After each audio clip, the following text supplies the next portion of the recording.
Hello guys, ఒక cup శనగలు తీసుకొని వాటర్లో క్లీన్ చేసుకొని ఫ్రెష్ వాటర్ పోసి 2 అవర్స్ సోక్ చేసుకోవాలి.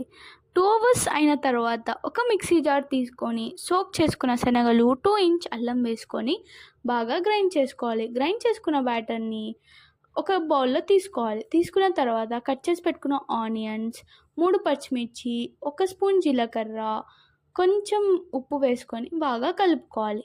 ఆ తర్వాత స్టవ్ ఆన్ చేసి కడాయి పెట్టుకొని డీప్ ఫ్రైకి సరిపడా ఆయిల్ వేసుకొని బాగా హీట్ చేసుకోవాలి.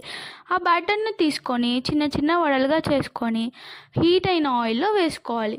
2 సైడ్స్ బాగా ఫ్రై చేసుకొని ప్లేట్లో తీసుకోవాలి. అంతే గాయ్స్, వడలు అయితే రెడీ అయిపోయినాయి.